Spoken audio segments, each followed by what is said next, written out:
You're listening to the Best Advice Podcast, guys. If you haven't already, give us a 5-star review and help spread the word. And if you have a question for the guys, email it to podcast@bestadvicepodcastguys.com. That's podcast@bestadvicepodcastguys.com. Ooh, welcome back to Best Advice Podcast, guys. I'm your host, Rob Lovaglio, here as always with Austin Fats Jacks, Dan LaForest, and boy, do we have a special treat for you guys today. Gentlemen, what's crack-a-lackin'? It's showtime! I'm still trying to figure this out, man. This is the first time I've been on here, and I'm excited, man. I tell you what, you've done a great job with this podcast, guys, and we got a great guest today. We're going to have a lot of special things to talk about. Hopefully, we'll get some good advice out of him. Yes, sir. We got a hometown hero with us today, guys, right here from Kissimmee, Florida, 6'3", 310-pound, Under Armour All-American, 11th D lineman in the country, and now UCF's 5-star recruit, Mr. 55 Problems himself, John Walker. What's up today, John? Doing good. How are you guys doing? Doing good, man. Thank you for coming out today. I know you got a busy schedule, training and all that, getting ready for the season coming up. So we appreciate your time, my man. Thank you. Yes, sir.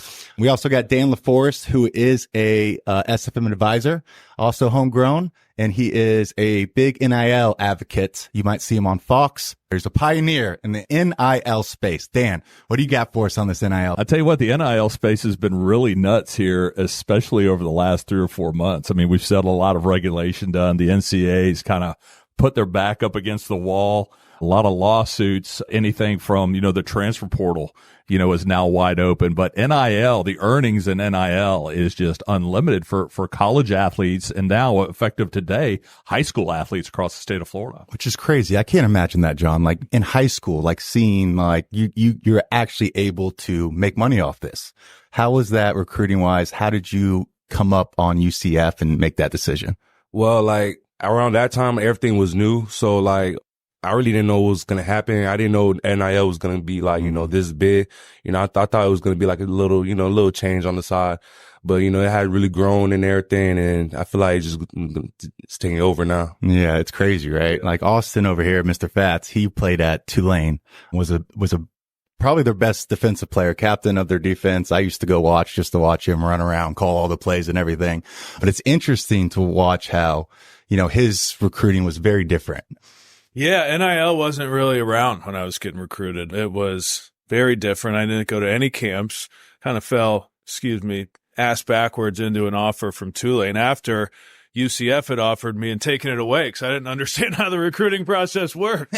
Right? So luckily, I love Tulane. A lot of good friends there, a lot of good teammates. We didn't have a ton of success on the field, but still a good experience. But yeah, I mean, even, when boosters of the program would want to take us out just for, a cheeseburger. It's like, can't do that. That's illegal. It's just a completely different landscape today. So our way around it at Loyola was they had like wolf bucks, right? So like someone would secretly give you more wolf bucks, but you can only use those wolf bucks on campus, right? So there's like a Subway, there's like a so I'd eat Subway every day, and it was just no getting steakhouse. Yeah.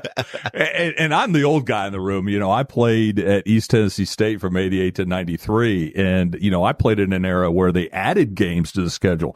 Back then there was only 10 games and they added the 11th game actually when I was at East Tennessee. And I remember that locker room talking about, we're going to get paid for this one. They're going to make us play another game. Now, obviously it's 12 games now in a college season, but yeah, dude, this thing's evolved so crazily over the years. And a lot of college football fans are really out of their mind about how NIL plays into it. Now the transfer portal, the fact that you can literally transfer if you wanted to every year. And we're seeing that on so many levels, but there is a lot of chaos, but there's a lot of opportunity here for college players to really get ahead. And that's what we're doing at SFM, right? Is showing them what this money really means for them, not just what they can do today, but how it plays a role in their life long term. How did that transition for you come when you kind of realized like, wow, now I have to carry myself differently, right? Because now I'm a brand. Now it turned into a good football player to how do I transition this into my brand? You know what I'm saying? How that's hard for a young kid. Yeah, it was really hard because, like I said, everything was new. I had like my parents, they didn't go to college, or like, you know, they didn't like, you know, not in the position I was at like right now. So like we're all going through it with each other. Like everything is new. So like, yeah. It's so cool, man. Yeah. It's so cool. What ultimately made you land on UCF? Did it, you know, hometown team? Was it more Just how much money are they paying you? Or is it more, hey, I really think this program's good for me, playing time, coaches, etc. Yeah, it was, yeah. Coach Martin, you know, they're great. Like people at UCF, they're really great people, you know. That's why I really went over there, because, you know, they treat me like family, and, you know, they kept their word about everything. Like to this day, you know, I'll say like everything they had told me when I was recruited, you know, they kept it to me and everything. So I'll say that you just, you know, keeping their word and just being real, you know. Yeah. Did it help being from Orlando that you kind of trained earlier than everyone else going to college, right? So you kind of had a step or two above everyone else training the same way a college athlete would before you even entered college, right? Yeah. I entered in the bowl game actually. So I was like in there. I was still in high school, and they was like starting a bowl practice, you know, getting ready to play Duke in a bowl game. So like, you know, everything was just new to me, and it was just different, and I was just excited for what to come. That's hard because you're kind of, it's funny when you enter a new team because someone's looking at you like, are you going to take my spot? This freshman's pretty big. He's pretty good. Like, uh-oh. He's a big boy. You know, the other thing too, guys, is that, you know, with the transfer portal, one of the biggest rule changes that's happened here over the last couple of months is they weren't allowed to talk about NIL packages during the recruiting process. Now they can. It's part of that decision. But John's got a really cool story. You know, John, talk about your top four. And why you chose UCF, because it wasn't about the money. Yeah. My top four was Ohio State, Michigan, Florida, and and UCF. Wow. Yeah. And, all them schools, that was my top five, my OVs, my officials. And, those are like the best schools in the country. Yeah. Yeah. That was not a bad top five. Yeah. That was my top five. And those I had over like 40 offers in my high school. So like those, the top five I had chose was like, you know, the schools that I feel like, you know, were loyal and were like, you know, give me like the best advice and like the best position to play on the field. That's where I really wanted, just to play on the field early and just, you know, create an impact. So, like Michigan, Ohio State, you know, they're really, you know, they had great coaches and everything, you know, great people and great place and great facilities and everything.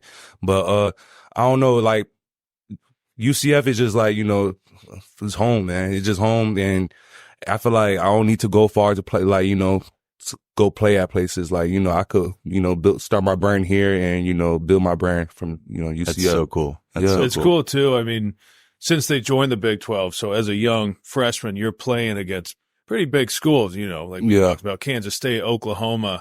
So a lot of good experience off the bat. So that was fun. Credit to you. Yeah. What's some of the best advice that your coaches have given to you since you got last year? Coach Mara, you know, he gave me advice. He said, life is hard. Everything in life you do is hard. So why football can't be your heart, you know? You know, if you're a garbage man, you know, that's hard. If you're a mailman, that's hard. Why football can't be your heart? So, you know, just everything you do in life is hard. So embrace it. Yeah. Yeah. Very cool. I like that. Dan, what do you see? How do you see this changing this whole industry right now? Cause I know you're big in all aspects of this NIL. Like, what are you seeing? You have an hour? Yeah. I don't disagree with you, man. There's so much here. There's so much to uncover, but realistically, it's not what's changing, is what has changed. And the fact that the financial aspect of this has changed greatly for young people. The ability to profit off of who you are, not only as a player, but as a person. You know, we're talking about John's brand. John's got a great brand. I want him to talk about his brand here in a little while, but you know, there's so much there and the opportunities are there, but everything's so new that a lot of college athletes don't even know how to participate and capitalize on their brand. And we're starting to see a lot of companies that are starting to really warm up to this, because we've had some great personalities over the years. I mean, we start thinking back, you know, for anybody who's listening that's, you know, over the age of 45, we start talking about Johnny Manziel. We start talking about Christian Laettner. We start talking about Tim Tebow. And even before, a Deion Sanders, who is still relevant today, right? And a Brian Bosworth. These are guys who made millions of dollars for not only the universities, but for the NCAA, but didn't receive a penny for who they were. And now we're starting to see that. Last year, Caleb Williams, it came out, he made over $10 million in endorsements over 2 years, but he won the Heisman Trophy. And how do you take a look at that possibility for a young person who is just becoming an adult? I mean, it's a hard enough thing. All of us went through this. John, you're in your second year at UCF. You can now reflect on what we went through. You're 18 years old, man. You're away from mom and dad. Dad ain't waking you up, and mom ain't making you a peanut butter and jelly anymore. Unfortunately. That's a big transition for a young person. I know you remember that. You remember that. I know I remember that. And John, you've gone through that over the last couple of years. So that's a lot to unpack, man. Yeah. Especially with such a physical game. Because like those years, like you really gain. Like I remember when you went to Tulane, you came back, you gained 50 pounds in one summer. Yeah. And it's like the New Orleans food, man. That's part of it. But it's just like the college grind is just different. And especially on the football, like basketball, we were doing bands, right? So like football is like really those couple years of football training at that level is a big difference. It's an adjustment, is it? Yeah, no, it really is. It's different because my freshman year, I was living on campus, so it was just everything was new. I had to do things on my own. My parents were always at work, so I couldn't, they couldn't come and see me. I always go over there and see them during the weekends, but during the weekend stuff, my parents always cook for me and do all that and do my laundry and stuff like that. It was just different, and it was just like hard for me because, I always had that help. Mm-hmm. But now I've always got to do things on my own and but I like it though. It makes me, become a man now and, get my stuff done. Yeah. I mean, you got a bright future. So it was, you're taking these steps that are just like growing every year, especially right now. Yeah. And talking about your brand, is it hard to kind of balance like, hey, like I'm here to play football, but then on the side, it's like I can kind of promote myself to try to monetize this brand, this John Walker brand that you're creating. What is that balance like? Or are you kind of just laser focused? I'll do football, and then if little opportunities present themselves, that's why I got Dan here. Dan, I'm the one. I just play football on the field. Dan, he's the guy that helps me up with everything. And that's awesome. Yeah. And the thing is, we're talking about branding is you have to have that unique thing. And I'm sitting here thinking about Johnny Walker. We can't use Johnny Walker, right? That's been taken for over 100 years, probably longer, but 55 Problems, I think is a very strong brand for John because he's used it in social media and that's his number. Yeah. And it's what he evolved from, not only as a star player at Osceola High School, but now at UCF and being an ESPN freshman All-American. That's a big deal, man. Mm-hmm. And that accolade alone going into your sophomore year, talk about how that's impacted you. I'm not trying to let that, get to my head or anything. I'm just trying to get better every year and just grow. And I know my sophomore year is like the biggest year. That's where it's going to see, where I'm going to be at in the next couple of years or like next year. Cause I'm trying to be, go to the league in 3 years, but I just got to set the tone my sophomore year. So yeah. Let's talk about that for 1 second, Rob, is the fact that we're seeing a trend now. He talked about going in the league in 3 years. A lot of these NFL or college players now are waiting because of the impact of NIL. They're not starving, waiting for an opportunity to make money or to feed their families. It's allowed them to stay all 4 years, which is something that was unheard of when we played. Mm-hmm. I mean, it is nice to have that luxury. It's like, hey, if I need another year, still get a little money while I'm doing it. It's nice to have that, especially if it could position you potentially for a better draft position your senior year. But, like you said, focus on the sophomore year, cross that bridge when you get there for now. I have a small question on the recruiting stuff, if you're comfortable answering it. When you were going to those 5 schools, right? Were they all offering you different amounts? Yeah. Yes. Yeah. Yes. Interesting. Did UCF offer you the most? No.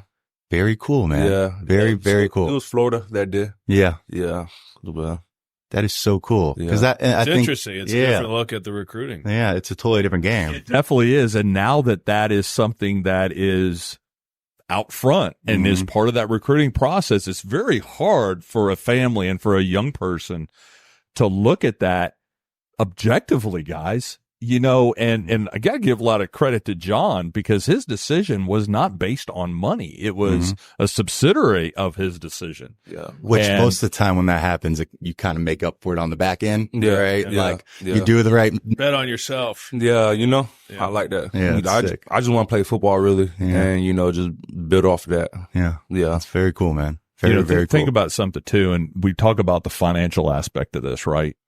We have watched college players with no money all of a sudden get extremely lucrative contracts. Mm-hmm. How about the opportunity for them to get nice money and learn how to manage that before they get a $30 million contract in the NFL? Early, so you know how to react when you actually do get that big contract, right? It's not your first time getting paid a significant amount, so that way you're not everyone. I mean, you guys have seen that documentary Broke. It's about how athletes get a bunch of money early and it's gone. But 4 out of 5. Exposure. You're right. 4 out of 5 professional athletes are within 4 years of leaving their professional career are broke or in financial distress. It's crazy. It's crazy. Your friends start adding up quick, right? Well, his friend, and you got Jimmy. Oh, you got Jimmy, you got John. Well, if John's coming, you got to have like Eric. So it happens quick. I want to talk a little bit about it's kind of what you've done in a brand is impressive in the fact that I feel like it's hard to do that in football where you have the helmet on, right? Mm-hmm. It's hard to make your name known. It's hard to make and people know you. And I've seen you, you know what I'm saying? Yeah. Like you built a brand taking away that mask. How did you do that? By just being me, be myself. You know, I don't want to be no one else. You just be myself day one. Mm-hmm. Pretty much. If you stay true to yourself, there's nothing to lie about, right? Yeah. You're not hiding anything. It's easy. Yeah. Just be yourself. Yeah. Very cool. So John, the name of the show is Best Advice Podcast, guys. So the meaning of this is we would love to hear what is the best advice you ever received that's kind of helped you through this journey or picked this journey and along the way.